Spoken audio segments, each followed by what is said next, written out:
Good morning, everyone, and thank you for joining us for this week's final sutta study this Friday morning.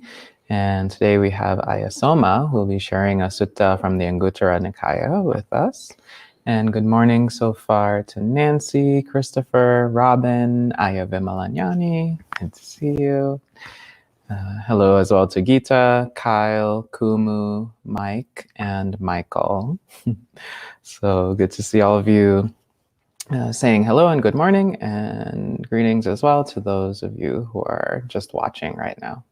So at this time, I'll pass things over to Ayya Soma for this morning's sutta study. Thank you, Bhante Suno, and thank you everyone for joining us this morning. We can start by paying homage to our original teacher, Shakyamuni Buddha, the reason why we're all here gathered today. Namo tassa bhagavato arahato samma sambuddhassa. Namo tassa bhagavato arahato samma sambuddhassa.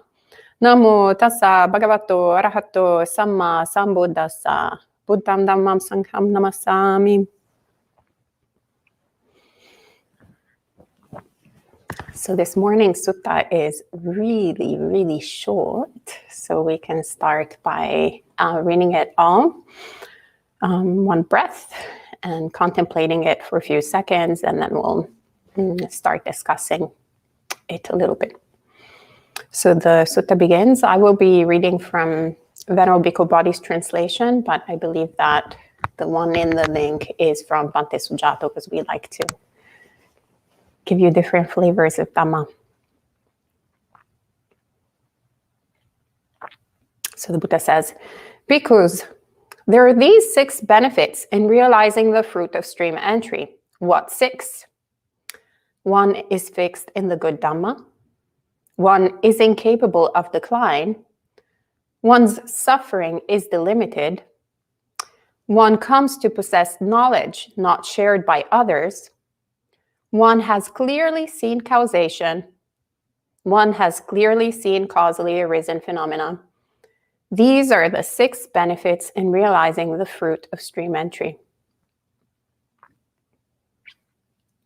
So we can close our eyes for a few moments and contemplate these words.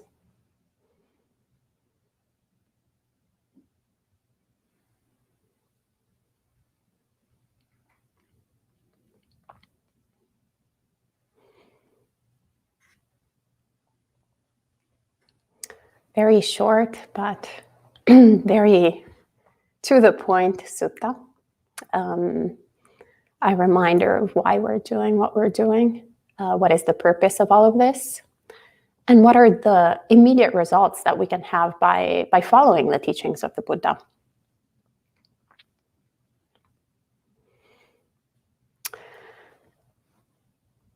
So the sutta is called Benefits, which is the translation that was chosen by Venerable Bhikkhu Bodhi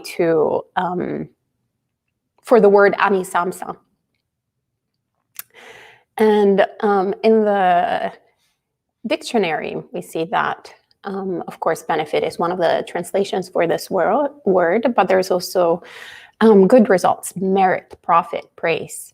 But also, actually, in the new dictionary from Margaret Cohn, there is the translation of absence of cruelty or harm. That really filled my mind with joy.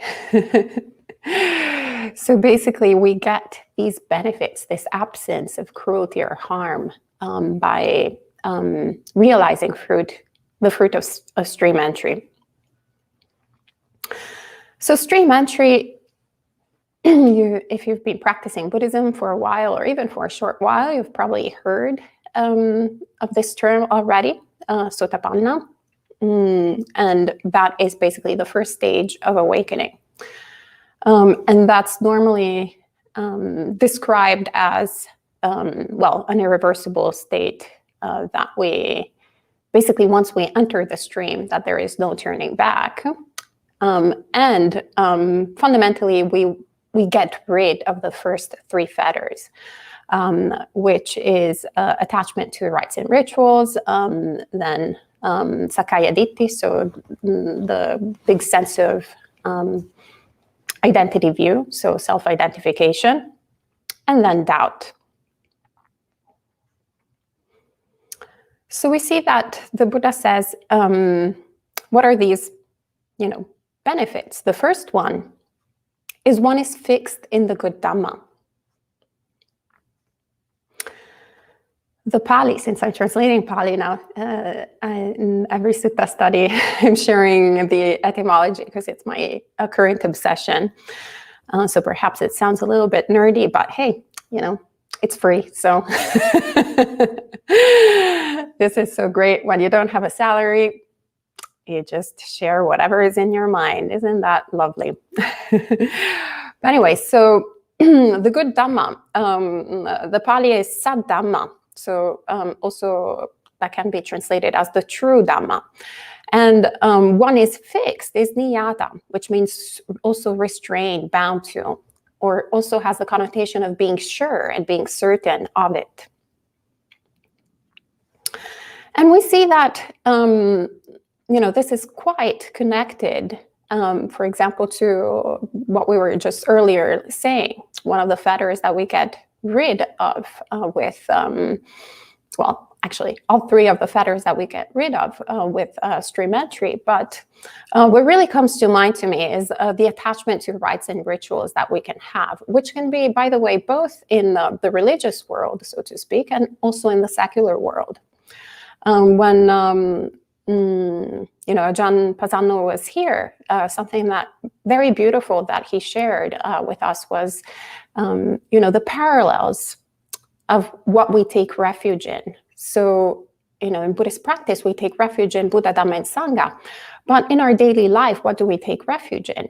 And that's normally, like whenever we're experiencing, for example, dukkha, do we take refuge, for example, in the fridge by opening the fridge and getting whatever type of food that will give us that sensation of being full, of being filled, of compensating that distress that we have?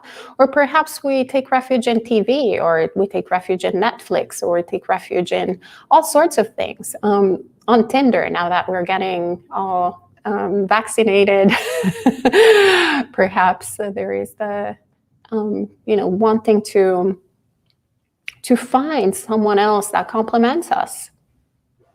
So with Buddhist practice, we're trying to take refuge in really in the foremost and what is really important. So in Buddha, Dhamma, and Sangha. And so there's so many different ideas, so many different views on what, fundamentally causes the cessation of suffering out in the world. We're all looking for that. Every single person, whether they're Buddhist or not Buddhist, wants to be happy.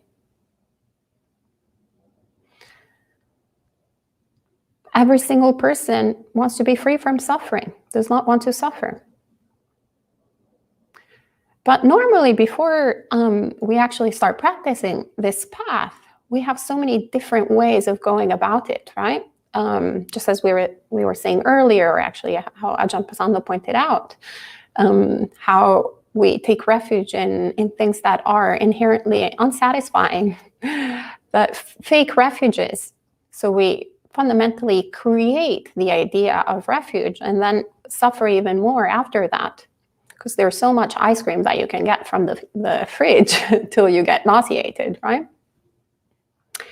Or repeating the same thing over and over again. A lot of times we perhaps approach the same habit thinking that this time we're going to have a different result, right? Even though we know that it's been pretty unsuccessful so far. Yet we hope that the ice cream this time around will make us permanently happy. But it's the same, with all different spiritual practices that we can approach, we can encounter, that are not the true Dhamma. So they're not the teachings for liberation. And so we can think that perhaps, but actually sometimes we can also, I would say, approach the precepts in Buddhism with that similar mind state. and thinking that just by racking precepts and doing them mindlessly, that then there is some sort of purification that happens immediately, kind of like 1 + 1 = 2. You put these precepts on Excel, and then you have, as a result, immediate some level of awakening. And unfortunately, it doesn't really quite work that way, does it? I wished it did. It would be so much easier. But definitely, even practicing, I would say, the Buddhist precepts in that way brings us closer to the proper way of practicing them, which is fundamentally understanding that these create conditions for the mind to flourish, conditions for the mind to really understand things as they are, and to eradicate then greed, hatred, and delusion. But if we think that, for example, there are so many different ideas that actually were happening back at the time of the Buddha, and are still happening this day, so many different wrong views. For example, killing animals, during sacrifices of animals, thinking that you're offering these animals to all sorts of gods and devas, or one god actually. And by sacrificing this animal, all your sins are sacrificed, and this way you attain purity. Or conversely, thinking that all of this is nonsense and not that it's not worth entering any type of spiritual practice altogether, because it's all random. There are some people who are nice people, some other people who are bad people. Perhaps it's by birth, perhaps it's all like different ideas, intellectual ideas that we have, and that creates the conditions, the Buddha says. But we can also reflect it for ourselves, and we can reflect on the actions of others as well when we see, for example, animal sacrifices, or the complete disregard of any sort of precept. We can see the harm that comes in this world. And we can see how the minds of the people who start acting in an unwholesome way get tainted. So what we think that are vehicles of purification, or if we think that purification of mind is not possible at all, it actually has similar results of unwholesome, similar results of suffering, which paradoxically was what we were trying to avoid to begin with, to get away from to begin with. But once we enter the stream, there's no doubt in the teachings of the Buddha anymore, and we're actually we're fixed in the good Dhamma. There is no more dealing with our ideas and thoughts. I don't know about these precepts. The 5th precept really intoxicants. It actually sounds kind of nice. When I see my parents, that's the only thing that makes it tolerable to spend whatever type of holiday. I think Thanksgiving is the biggest holiday in this country. We don't have Thanksgiving where I come from, but apparently it seems the biggest American family holiday. So we have all sorts of excuses and ideas of what makes us happy. But actually, once we start practicing and we attain stream entry, we're set in the good. There's no kind of forcing ourselves to think in a particular way or the other. It just comes naturally, and we're set in it. Just this idea makes me comfortable. There's already a release from suffering.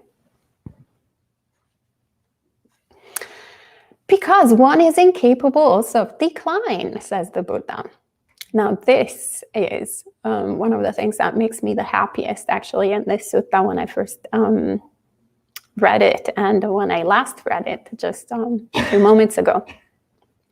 Because we see, actually, as practitioners, the path is not easy. It's really not easy. And so we're constantly backsliding. As Bhante Sudaza says, it's like 1 step forward, 3 steps backwards. And sometimes it can be a little bit demoralizing, or like, oh, I thought I had nailed this, down. I had overcome this. And then we're facing the same struggles. Perhaps we thought, okay, have some sort of control over the fridge, have some control over those simple trainings of not indulging in food when I'm sad or I'm undergoing some sort of distress. But then we get distracted for just a moment, and there's Mara right there going, I'm sure that if you get some of this white chocolate, you're going to be happy. Because truly you're only unhappy because there was, dark chocolate, but white chocolate is going to make you happy. Go for it. You haven't had white chocolate in so long. I'm sure this time around it's going to do the deal. And then you have it, you backslide it, like you're like, oh, so much dukkha. But it's just part of it's the gradual path. It's the gradual, it's the process that we're all going through together. And actually, all of these moments are moments of wisdom. Not the ones when we're believing Mara, but rather when we actually realize that it was Mara, even if it's in hindsight. It's going, oh, well, I didn't see you immediately, Mara, but I see you now. So I'll remember for later. So once, though, we enter the stream, we have attained stream entry, we just see Mara. Isn't that incredible? Yeah, no backsliding. It's much easier sort of way of being, which creates the conditions then for not to be reborn in lower realms. It's already difficult to practice as humans. Can you imagine practicing as cats? I love Stan, our monastic cat, but he's struggling. Very, very difficult. Also, he can't listen to the Dhamma. So he has no basis. The only option he has is to become a Sammasambuddha. Well, very difficult, isn't it? Yeah, realizing the teachings all by himself, very difficult. And that's actually not even the worst condition to be reborn as a cat. But just imagine being reborn in a hell realm.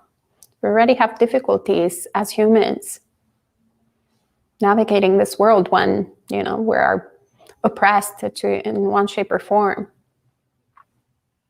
Yeah, any type of degree. But even when we don't get things the way we want them, we're suffering. So being in a hell realm definitely is quite challenging, isn't it, to practice. But the good news is once you attain stream entry, that's no backsliding, no turning back, only no decrease of Dhamma, which is the literal translation of aparihana Dhammo. Hence, as we were saying, then the third benefit is one's suffering is delimited. I love this. Another way, literal translation of this is for the restricted or the boundedness of dukkha. So it's not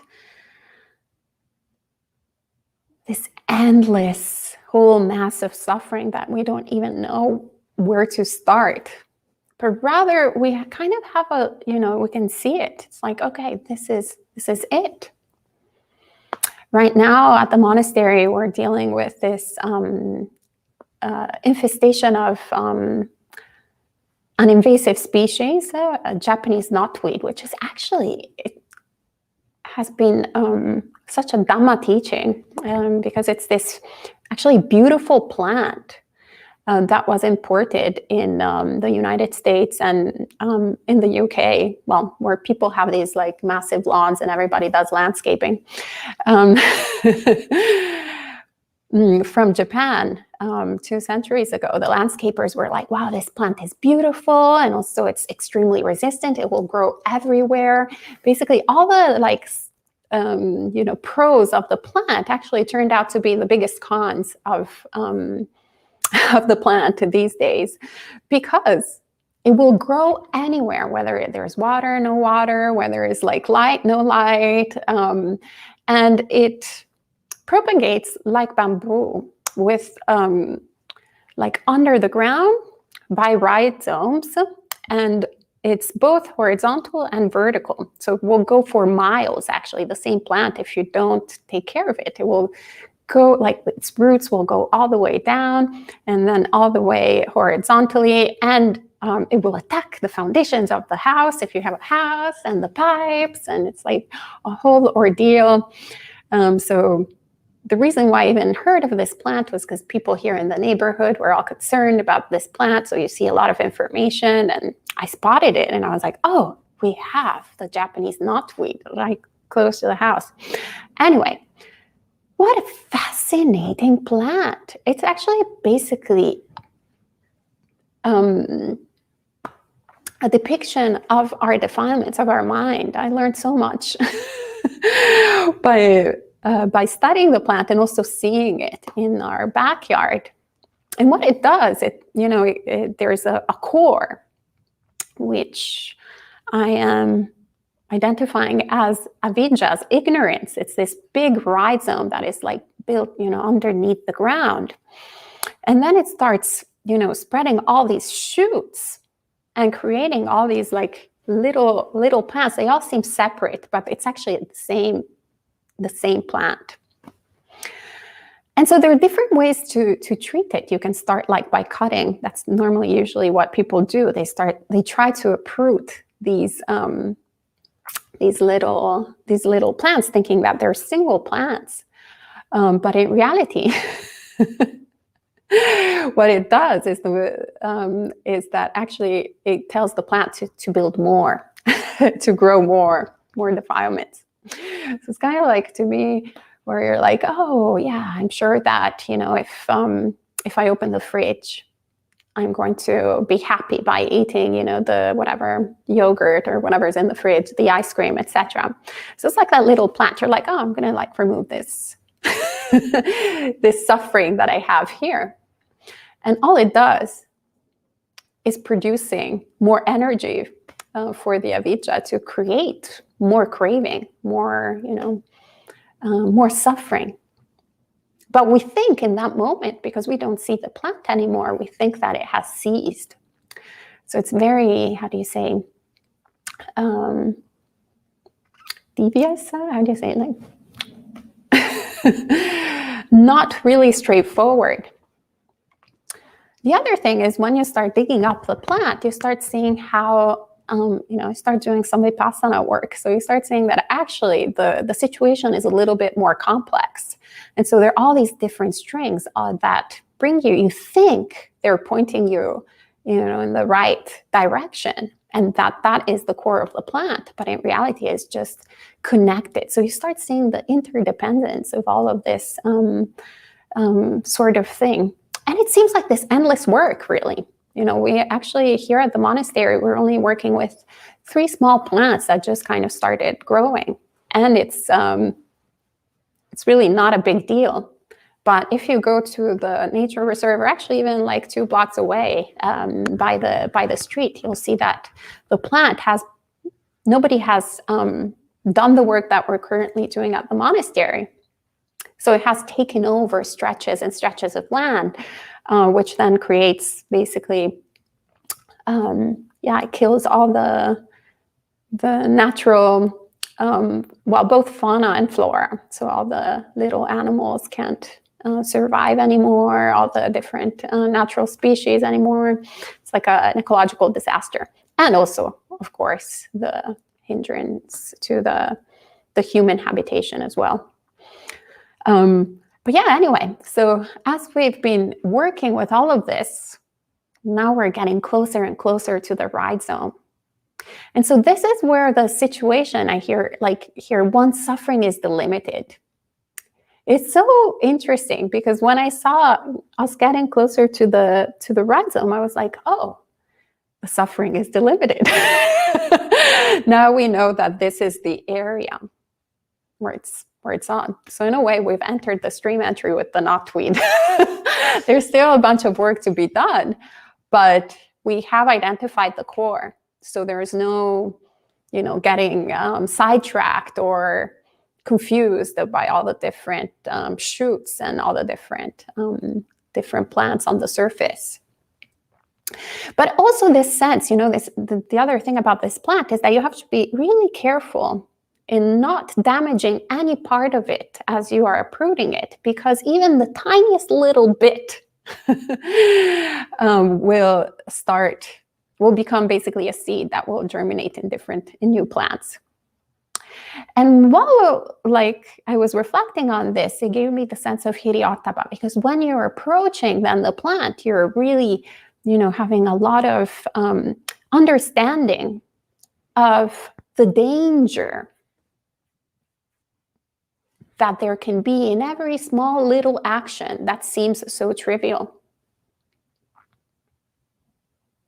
So you're very careful, very mindful, very alert, because you understand that just by one single lack of mindfulness, one single moment of confusion, then you're going to have so many problems to deal with in the future.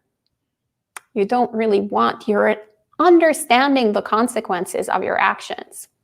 Such profound teaching. So it just reminded me, or like the parallel of, conversely, as unenlightened beings, how careless we are with our actions most of the time. Whether it's opening the fridge or perhaps saying something that is unkind to someone and not really understanding the gravity. These fragments, these little fragments that then create new plants, new offshoots.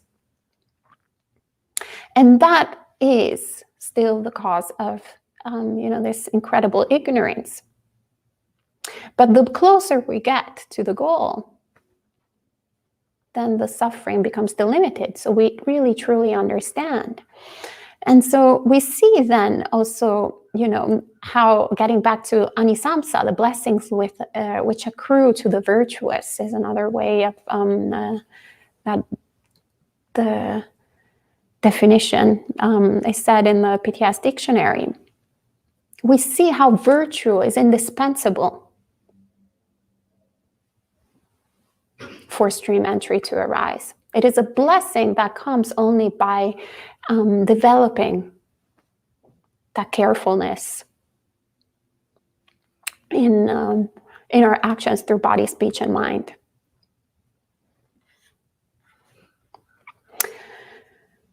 So beautiful that one suffering is delimited. That's so great news.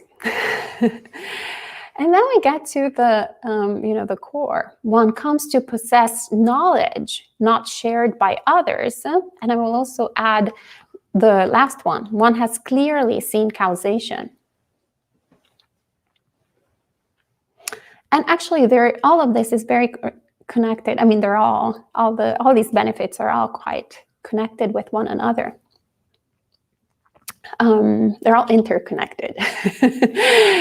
And that's why also I feel like stream entry, fundamentally, that's what the Buddha is saying. Finally, we have an understanding, which is not an intellectual understanding. It's not reading a book. It's not listening to a Dhamma talk and going, okay, well, this makes sense. But rather, we see it for ourselves, We see it, we feel it. We're not dwelling in thought. We have knowledge, jnana. So we're endowed with uncommon knowledge. It's once I encountered the Dhamma, I was so impressed how most of it is just common sense. But as the saying goes, common sense is not that common. Isn't that interesting? We get it, we understand, but it's not that common that we're able to apply it, to see it, to understand it, feel it. We can only understand it intellectually. And so that's why we see that this uncommon knowledge that comes, because doubt is completely eliminated from our mind.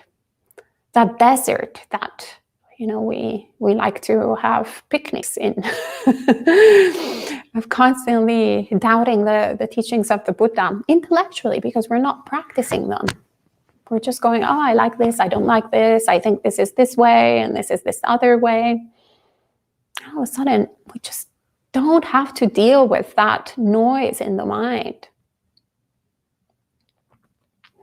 And we see that there's no other teacher than the Buddha.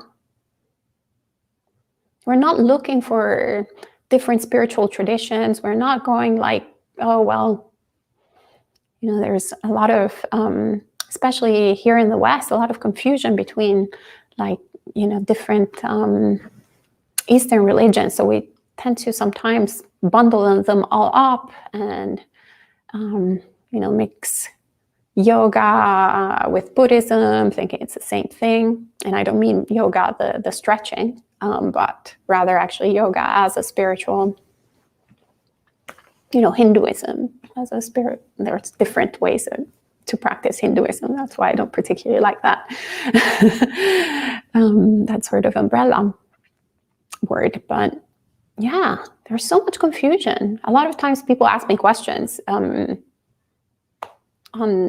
different Brahminical traditions. And I'm like, I don't know, I don't practice those. I practice Buddhism. The teachings of the Buddha, that's the only thing I'm interested in. But when we don't have that understanding of the differences and the preciousness of what the Buddha taught, then everything goes, and we can start selecting and creating our new own religion. Actually had a lot of people we've met that over the years at Buddhist Insights that had crafted fundamentally their own spiritual tradition. And unfortunately, some of them brought themselves to craziness. Had someone that had mental breakdown during a retreat once because of practicing, of combining all these different systems of practice and of thought. And that is the cause of doubt, of not actually taking something as a working hypothesis, not having confidence in something. So if you don't have confidence in a map, if you don't think that, following certain directions will take you to the destination, you're going to create a new other map. Perhaps go around in circles, or, go and get into deep trouble. And to a certain degree or the other, we all do that, actually, up until stream entry. Because even if we have faith in the Buddhist teachings, we also have faith in our defilements. Our defilements, keep on telling us all sorts of things. And we're like, yeah, well, the Buddha says that, but, I'm pretty sure that ice cream is going to make me happy. But we keep committed, to the goal. And once we attain stream entry,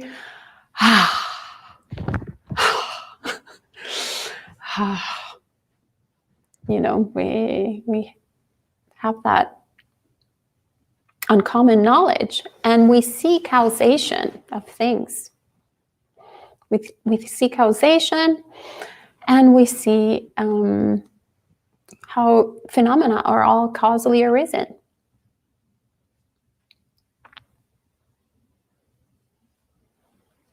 So the Buddha says, the cause is well seen. That's Hitusuta.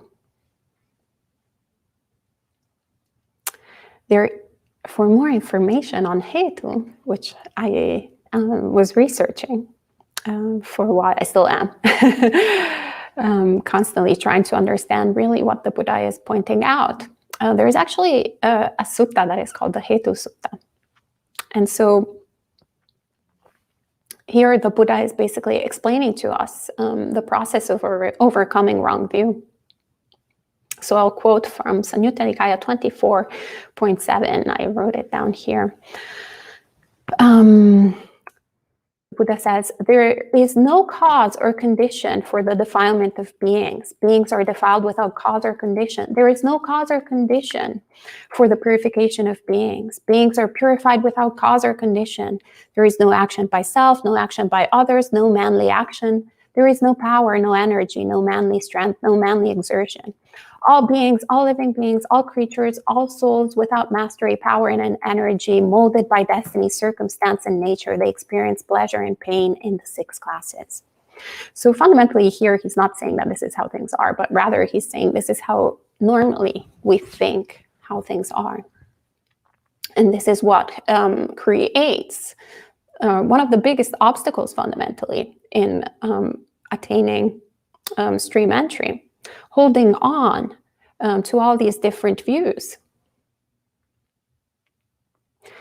It's interesting because when in some of the criticisms of the Buddhist path that I've heard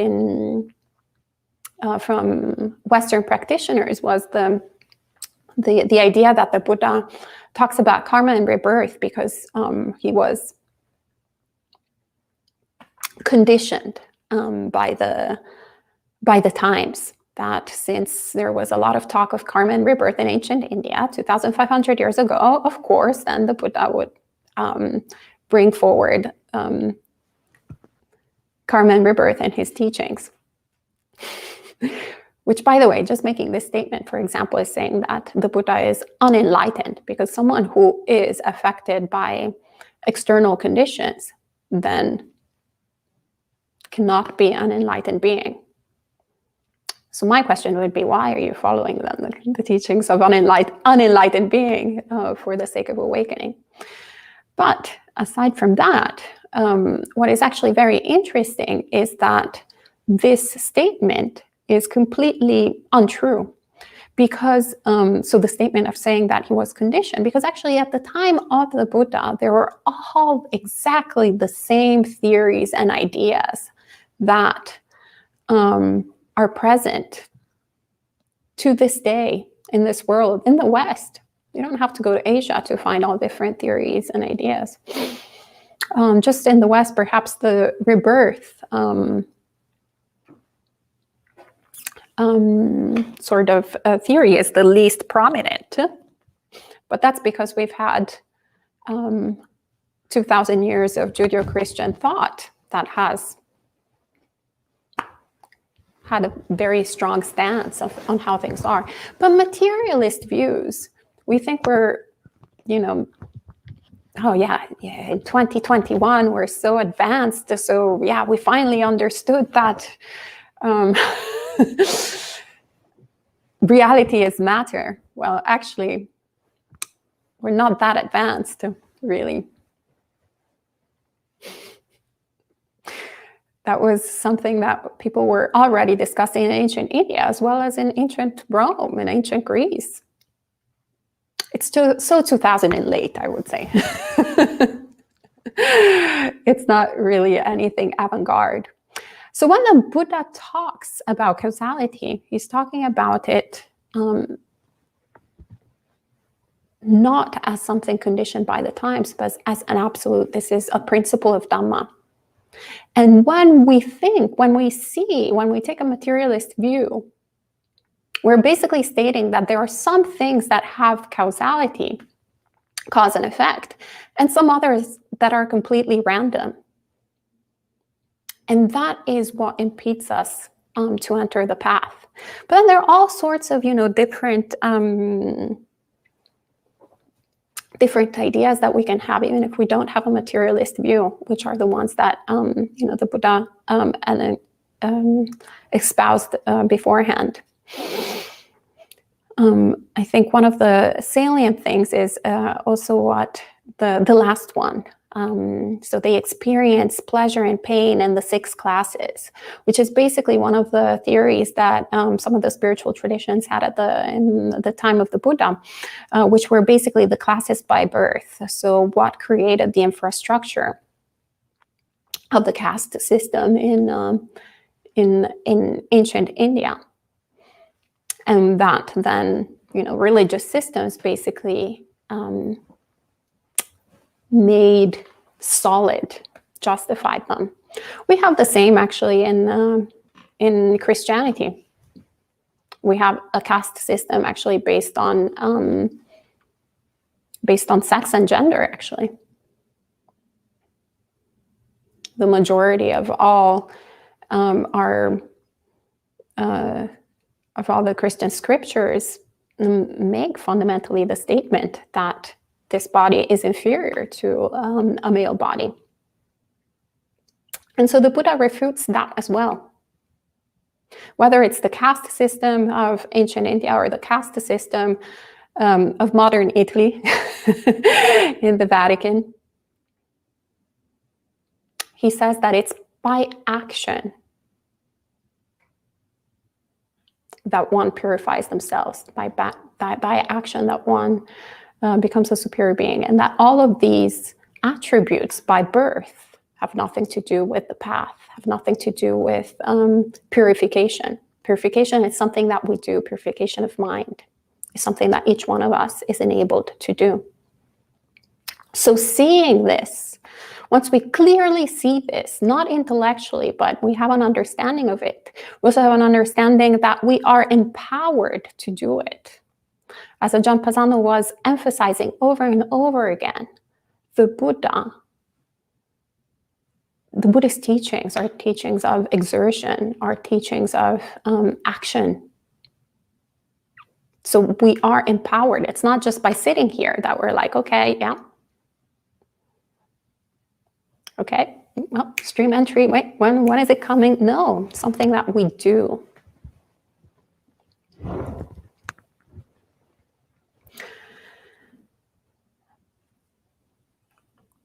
And with this, of course, we see, getting back to the Knotweed example, how everything is interdependent, that sometimes we think that there is only one cause.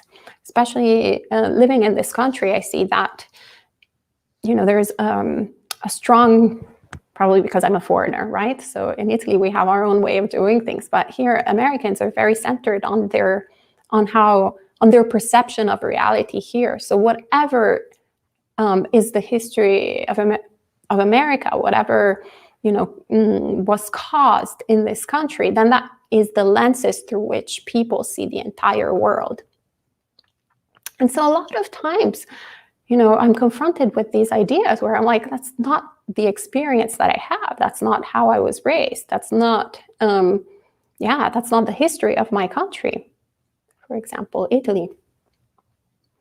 And so it just occurred to me how once we see, a particular cause to something, the unenlightened mind starts applying the same sort of cause for everything else.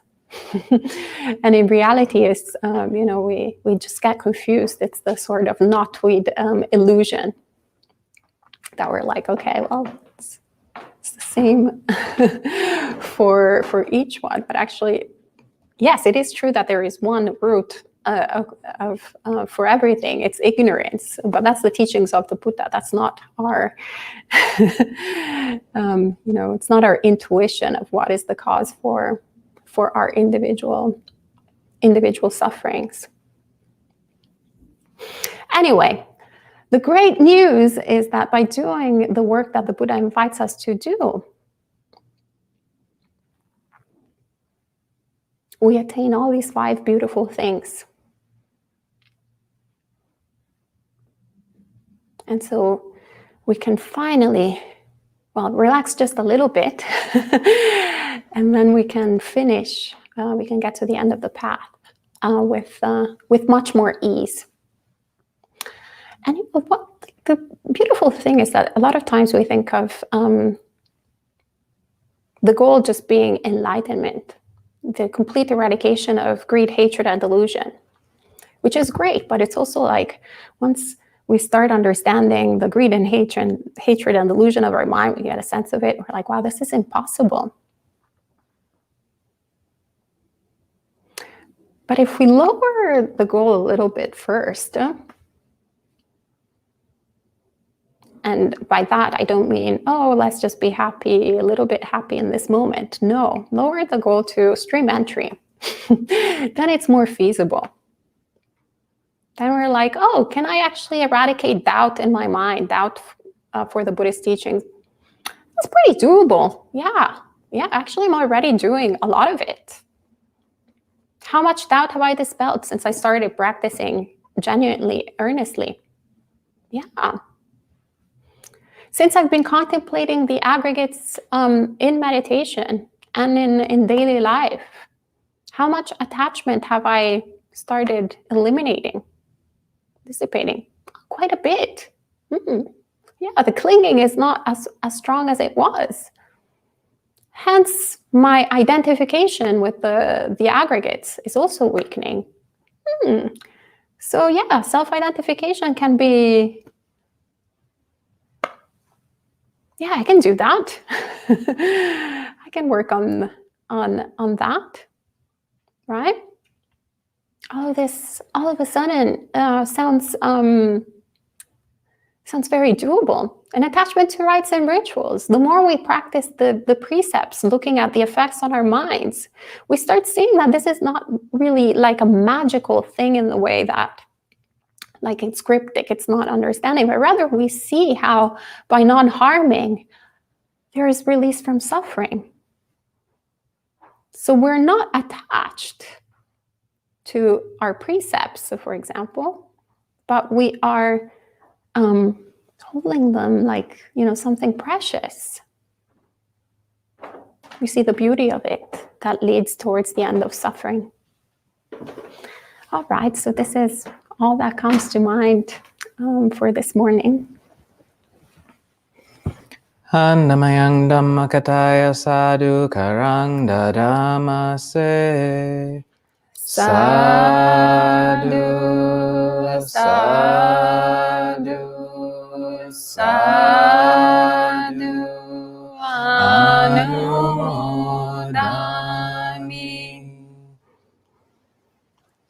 Thank you, Ayya Soma, for sharing that sutta with us, as well as those words of Dhamma.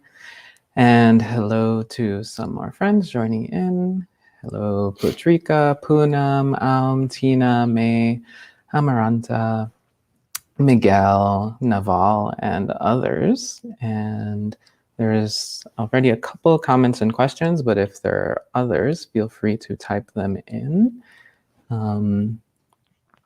Gita says, what a beautiful comparison between this Japanese plant and our defilements. And Naval asks, is it possible for a layperson to attain stream entry? Yeah, absolutely. And Mar. Also, I want to specify, sorry, Sure. Because this question comes a lot of times. So I would say that also putting a robe on is not a magical thing. So we get a little bit confused by forms, but rather it's how do we hold these precepts? How do we hold this practice? And what are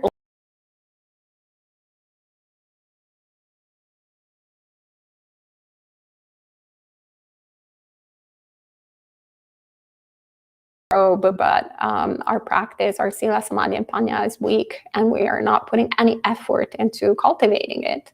Conversely, we can be a layperson who cultivates everything that needs to be cultivated, but ultimately it's what are we doing? And this, what we wear and all these precepts that we take are supports for the practice. So it's important not to be too fixated with the form, but rather with what we're doing. And then if we see that, practicing in a particular way brings certain results, then we keep on doing that. It's not that all of a sudden I was like, okay, well, now I ordain because miracle. Although I have to say that actually when I ordained, when I took a seminary ordination for the first week, my mind was such a great place where to be. And I thought, the only thing I had to do was get into robes. I am right there, so close to awakening enlightenment. But then after 7 days, all my defilements, ordained with me, and I had to realize that there was still a lot of work to be done. So it's important to see what is supportive. And for me, it's been supportive to add on precepts to work with these conditions. But for some others, maybe they can cultivate other wholesome mind states with less precepts in a different form. It's not important. The important thing is the result. What kind of result are you getting?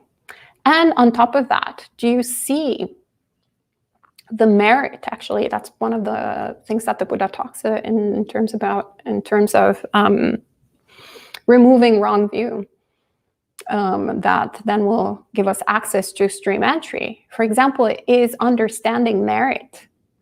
I think this is the biggest obstacle for Westerners, to be quite frank, in entering the stream, is understanding merit. In understanding the causality of making offerings, for example, to the Sangha.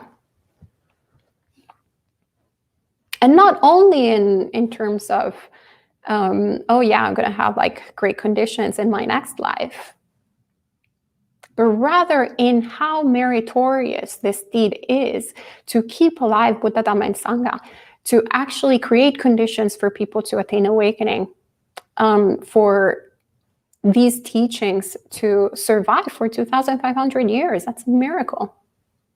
The beauty of this and the causality, how it has an actual consequence, that it's not just, some kind of cute little ritual that they've been doing in Asia, but rather the importance.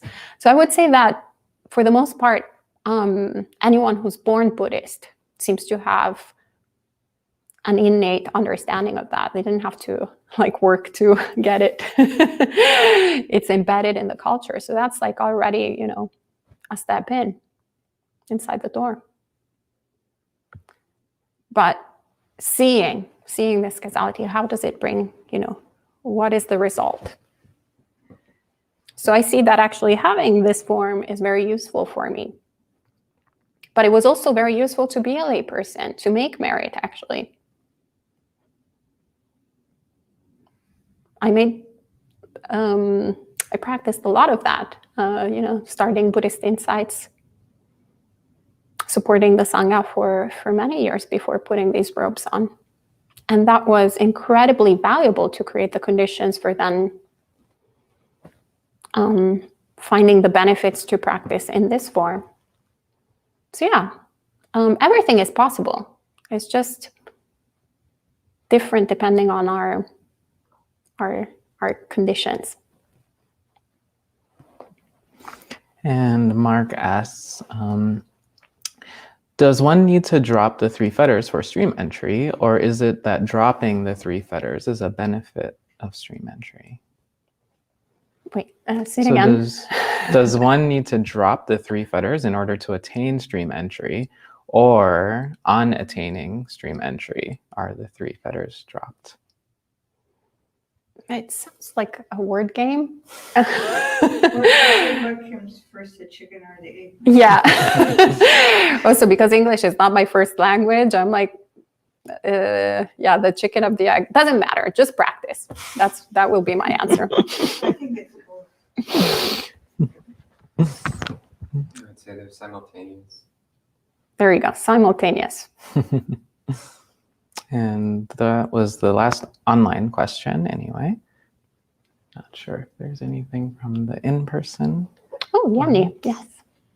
Will someone know if he or she already entered this or become this stream entry? Yes, as Bhante G says, does someone else need to tell you that you're hungry when you're hungry? You just know. You just know. Yeah. It's not the teacher that being guided to the one that telling you. If you're hungry, do you need camp to tell you, Jenny, you're hungry right now? You know, right? Yeah. No, actually, if you need someone else to tell you, that's a clear sign you're not. Yeah. And also how someone reacts, actually, conversely, because then one can have all sorts of arrogant ideas that one has attained stream entry. So if everyone else tells you you're not a stream enter, well, the odds are you aren't. And point being that you haven't quite understood what stream entry is. So yeah, that's I was reading an account of actually a Western teacher who, by the way, has really bad sila. He actually he's one of the people who says Arahant TM, like in his business card. Yeah. I love how the born Buddhists are very amused by this. Yeah, it is. I was actually shocked. I was like, that's so weird how, I mean, that's clearly a sign that you're not really, an arhat. But anyway, this person, he was describing, I read one of his experts from one of his books. I didn't read the whole book because I couldn't. But nobody got time for that. But there was a little excerpt of where he's describing how he became a stream enterer, and he was at a meditation retreat. This is normally the description, apparently, that where a lot of Westerners become stream enterers is at a meditation retreat. And then he has an interview with his teacher, and he tells him, well, I'm a stream enterer. And the teacher is like, I don't think so. He's like, and he's like, no, I'm sure I'm a stream enterer. So then he goes to another teacher, and the other teacher goes like, I don't think so. And he's like, oh, no, let me go to this other teacher. Anyway, basically everybody was telling him that he was not a stream enterer. So then his solution to the argument was to disregard everyone and saying, well, it's just a matter of views. It's an opinion of theirs. But I have, basically fundamentally boiling this path down to views, opinions, and redefining what stream entry is and redefining what arahatship is. So I don't know, when I read that, I was like, so much bad karma done, but also so much bad vipaka from past lives to come to that point where there is no humbleness and no humility and no understanding of the work that needs to be done. So when one has certain qualities of arrogance, then they're clearly not a stream enterer. The biggest qualities, I would say, have to be virtuous first and foremost. And that's why in every single Buddhist tradition that I've encountered, in every single culture that has a Buddhist tradition, there is a huge emphasis on sila. There's a huge emphasis on morality, on giving. There is no way that you can do this path without being a good person. You can't enter this path with all these conceits. So that's the first job that you need to do, and it's just so beautifully embedded in Asian Buddhism that, I don't think we will find a different way to enter the stream than the one from the tradition. So I hope that answered your question.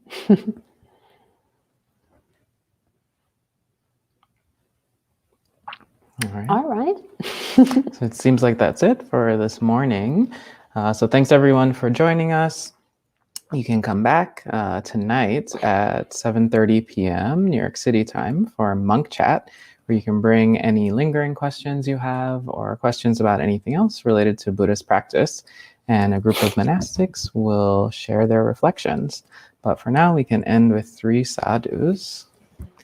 Sadhu, sadhu, sadhu. And enjoy the rest of your